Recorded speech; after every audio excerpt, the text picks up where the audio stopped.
नमस्कार, मैं हिमांशु कुमार। आप देख रहे हैं भारत लाइव।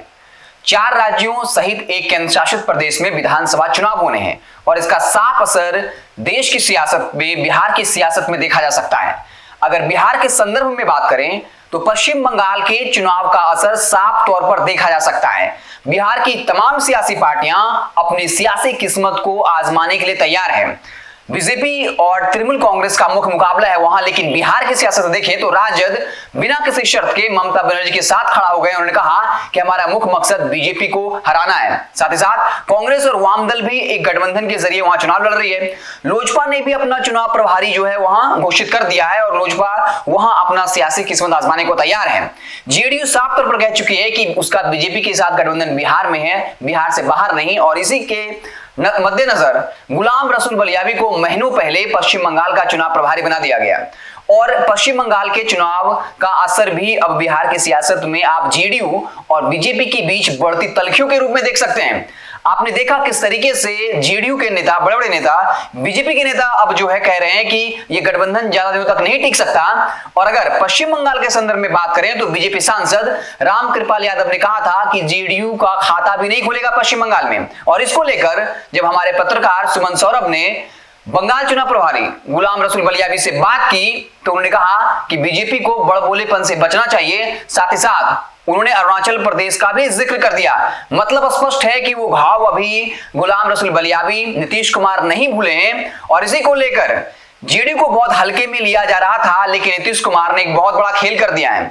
हम आपको बता दें कि तृणमूल कांग्रेस के एक विधायक हैं जो अब जेडीयू में शामिल होने जा रहे हैं। जी हाँ, सिर्फ तृणमूल कांग्रेस ही नहीं, कहा जा रहा है कि कई ऐसे और पूर्व विधायक हैं जिनके जेडीयू में शामिल होने की संभावना है। आने वाले दिन मंगलवार को तृणमूल कांग्रेस के एक विधायक हैं नलहाटी विधानसभा क्षेत्र से मोइदुन शम्स, जो पिछली बार 10,000 मतों के ज्यादा अंतर से चुनाव जीते थे, अपने निकटतम प्रतिद्वंदी को हराया था। और कहा जा रहा है कि वो लंबे वक्त से जेडीयू के संपर्क में थे और अब स्पष्ट हो गया है कि वो आने वाले वक्त मंगलवार के दिन जेडीयू में शामिल होंगे। इसके साथ ही कई ऐसे प्रभावशाली शख्सियत हैं जो पूर्व विधायक भी रह चुके हैं, वो भी जेडीयू में शामिल होंगे। तो इस तरीके से जेडीयू ने एक बड़ा खेल कर दिया है पश्चिम बंगाल के चुनाव में, जहां पर बहुत असरकारी नहीं माना जा रहा था नीतीश कुमार को, लेकिन गुलाम रसूल बलियावी के नेतृत्व में जेडीयू ने करामात कर दिया है और अब तृणमूल कांग्रेस के एक विधायक शामिल होंगे और कहीं ना कहीं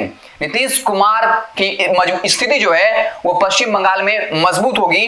तो इस तरीके से नीतीश कुमार ने अपनी महत्वाकांक्षा स्पष्ट कर दी है। पश्चिम बंगाल में कहीं ना कहीं बीजेपी को टक्कर देने का भी मन बना लिया है, जहां बीजेपी ने कहा था कि जेडीयू अपना वहां खाता भी नहीं खोल पाएगी। इसको लेकर जेडीयू ने अब एक बड़ा खेल कर दिया है। हम बता दें कि पश्चिम बंगाल में 8 चरणों में चुनाव होने हैं। 27 मार्च को पहला चुनाव होगा और 29 अप्रैल को अंतिम चुनाव होगा। इसी बीच प्रथम चरण में पुरुलिया, इसके अलावा पश्चिमी मेदिनीपुर, बाकुड़ इलाका है, जहां पर जेडीयू ने 4 प्रत्याशी उतारे थे, लेकिन तकनीकी जांच के बाद जब निर्वाचन आयोग ने जांच करी तो उनमें से 3 प्रत्याशियों का नामांकन रद्द कर दिया गया। ये जेडीयू के लिए खेद भरी खबर है, दुख भरी खबर है। लेकिन इसी बीच जेडीयू के पाले में तत्काल खुशहाली है, खुशी का माहौल है कि वर्तमान विधायक ने जेडीयू का दामन थामने का फैसला कर लिया है। तो इस तरीके से पश्चिम बंगाल की सियासत का जो चुनाव होने वाला है उसका साफ असर अब बिहार में भी देखा जाएगा और आने वाले वक्त में लगातार सियासी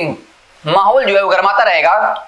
आप देखते रहे भारत लाइव, हम आपको हर तरह की खबरों से लगातार अपडेट करते रहेंगे। बहुत बहुत धन्यवाद। अगर ये वीडियो पसंद आई और वह बिहार के राजनीति और बिहारियत से सरोकार रखेनी तो सब्सक्राइब बटन दबा के चैनल के सब्सक्राइब कर ली। ओजे एगो घंटी बा, ओकरा बटन दबा देला से कुल सटीक और मारक खबर रुआ मुफ्त में मिल जाई। अगर रुआ पत्रकारिता के हमनी के नया प्रयोग में सहयोग कर चाहतानी तो ज्वाइन बटन दबा दी। पेटीएम नंबर नोट कर ली 9386816700। धन्यवाद।